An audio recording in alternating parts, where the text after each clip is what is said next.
Now, let's go back to our php.ini file and have a look. We've got error reporting currently set to eAll.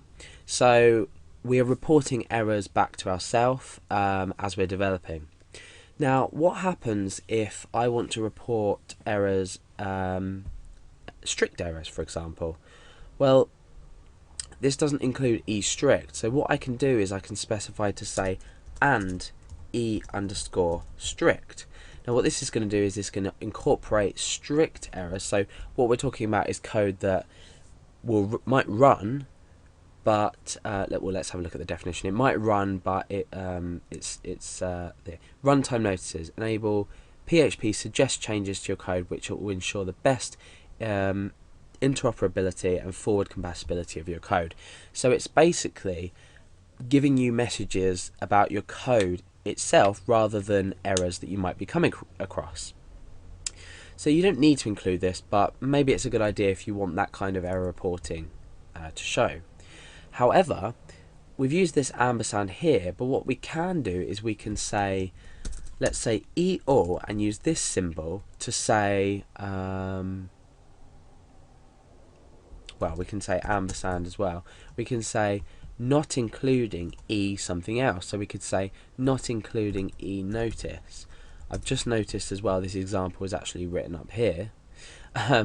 So yeah, I wasn't looking at it, but coincidence. So error reporting eAll and e notice. So what you could do is you could specify it like this, which will show all errors except for notices and coding standard warnings. So it's not going to show it's not going to show notices, and the coding standards warning is the eStrict part of it. So remember, eAll doesn't show eStrict. Now, if you wanted to show code standard warnings, so coding standard warnings, sorry, you could just do this. So you've got eStrict here. So it's up to you what level of output you want. You can mess around with this, and once you've got your application maybe built a bit bigger, you can turn this on, have a look. I mean, and keep it on anyway, but it's a good idea to fiddle around and see what you can come out with on this. Especially if you're getting a blank page, you can change this to say just eAll. So when you finish developing, on your web server, you should probably always turn this off.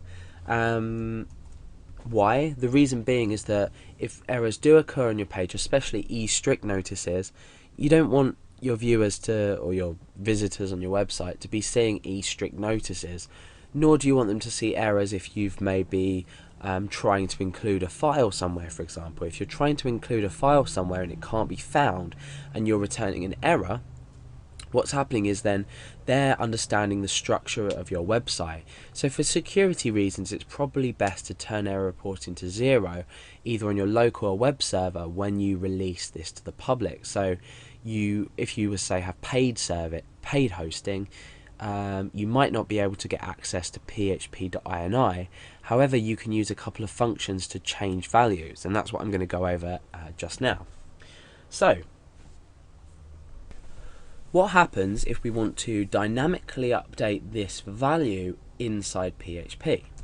Now let's close php.ini and we'll have a look inside here. So what we can actually do is, let's get rid of the outside content as well. What we can actually do is we can specify error reporting either like this. So we can say error reporting 0. I don't think it's working on my installation at the moment. Yeah, let's just get rid of that, see what happens. Yeah, okay, so error reporting 0. You can then change it to say eAll, and then refresh the page, and you can see, oh no, we're not getting that back. Maybe we could. No, okay, so it's not working on my installation just yet. However, you can use error reporting maybe on like a public server. You can also use things like ini set is a great function to update values in your php.ini. So we can say ini set error reporting eAll. So then, I don't think this is going to work either for my installation, no. But the idea of this is that you are dynamically setting your ini file, or you're just using the error reporting function on its own to change these values. I think with the ionize set you don't need to include these, so it's just like that, regardless of whether it still works on mine. No, it doesn't.